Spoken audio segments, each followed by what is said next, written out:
आप मुझे ताकत दो, टीआरएस के सरकार लाओ और टीआरएस के एमपीज को जिताओ। पहले 4 महीने के अंदर ही 12% रिजर्वेशन अमल करके बताऊंगा तमिलनाडु की शक्ल में। ये केसीआर का वायदा है, मैं वायदा का पक्का रहूंगा, ये मैं आपसे वायदा करता हूं। सबूत नंबर 1, केसीआर ने टीआरएस पार्टी के 7 राज्यसभा एमपीज बनवाए। राज्यसभा एमपी के लिए कोई पब्लिक वोटिंग नहीं होती, कोई इलेक्शन नहीं होता। केसीआर को बैठ के डिसाइड करना होता है कैंडिडेट का नाम और उस कैंडिडेट की डिटेल्स टीआरएस पार्टी के लेटरहेड पे लिखकर पार्लियामेंट में सबमिट करने के बाद वो कैंडिडेट राज्यसभा एमपी बन जाता। तो यहां पर केसीआर ने एक यादव, एक रेड्डी, एक एससी, एक एसटी, हर कास्ट को इसने एक एक राज्यसभा एमपी बनाया, मगर इसने यहां पे मुसलमानों को 0% कर दिया।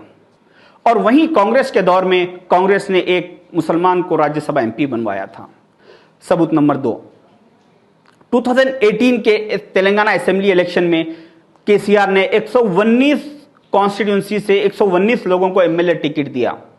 अगर वो चाहता तो मुसलमानों को 12% टिकट यहां पर दे सकता था या कम से कम 6% दे सकता था, मगर उसने सिर्फ चारमीनार, बहादुरपुरा और बोधन कॉन्स्टिट्यूंसी से सिर्फ 3 मुसलमानों को एमएलए टिकट दिया। अगर ये 8 से 10 मुसलमानों को टिकट देता तो इसको रोकने वाला कौन था? कोई नहीं, मगर इसको हमारे से जबान पे मोहब्बत और दिल में नफरत के सिवा और कुछ भी नहीं है। वहीं कांग्रेस ने 2018 के असेंबली इलेक्शन में 8 मुसलमानों को एमएलए टिकट दिया।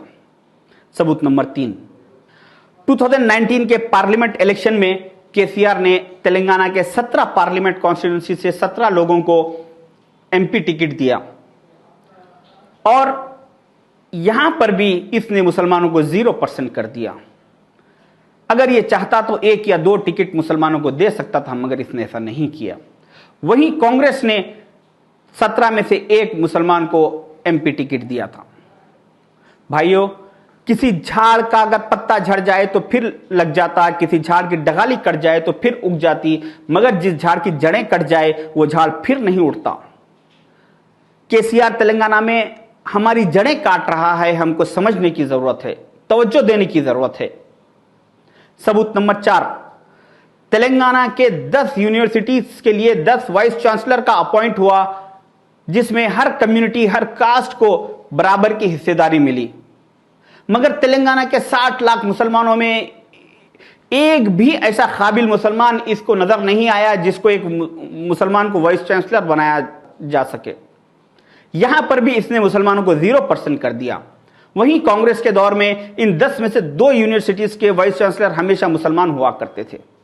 सबूत number 5, Telangana public service commission एक ऐसा डिपार्टमेंट है गवर्नमेंट का जो स्टेट गवर्नमेंट में कितने वैकेंसीज खाली है और कितने लोगों को अपॉइंट करना है और कितने लोग रिटायर्ड हो रहे हैं और उनकी सीटों पे किसको फुलफिल करना है, किसको कहां से ट्रांसफर करना है, यह सारा तकरीबन काम Telangana public service commission department ही देखता है।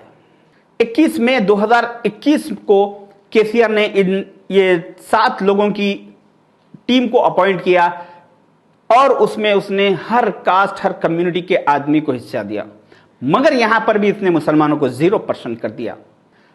आजादी के बाद से आज तक जब कभी भी पब्लिक सर्विस कमीशन डिपार्टमेंट की 7 लोगों की टीम अपॉइंट हुई, उसमें हमेशा 1 या 2 मुसलमान रहे। यह तारीख का पिछले 75 साल का पहला वाकया है जिसमें बगैर किसी मुसलमान के पब्लिक सर्विस कमीशन डिपार्टमेंट की टीम को अपॉइंट किया गया है। यहां पर भी इसने मुसलमानों को 0% कर दिया। एक वादा केसीआर ने जो कहा वो करके बताया। इसने 2014 के इलेक्शन से पहले कहा था कि मैं तेलंगाना से ये सारे इंडिया को सिखाऊंगा, सारे हिंदुस्तान को ये सिखाऊंगा कि मुसलमानों के साथ कैसा बर्ताव करना चाहिए। पूरे हिंदुस्तान तेलंगाना रियासत से सीखेगा मुसलमानों के साथ कैसा बर्ताव को करना चाहिए, कैसा रहना चाहिए। देश को हम सबक सिखाएंगे यहां से, ये मैं आपको वायदा करता हूं। आज अदर पॉलिटिकल पार्टीज को इसने सिखाया इंडिया के कि मुसलमानों को इलेक्शन से पहले झूठे वादे करो और उनके वोट हासिल करके इख्तिदार पे आओ और उसके बाद इनको हर डिपार्टमेंट से, यूनिवर्सिटी से, पब्लिक सर्विस कमीशन डिपार्टमेंटों से, हर डिपार्टमेंट से इनको निकाल दो, इनको 0% करके इनको कंप्लीटली दबा के अपने कंट्रोल में रखो। ये काम इसने सारे इंडिया को सिखाया। इसीलिए मैं कहता हूं मुसलमानों, सीएम केसीआर को पहचान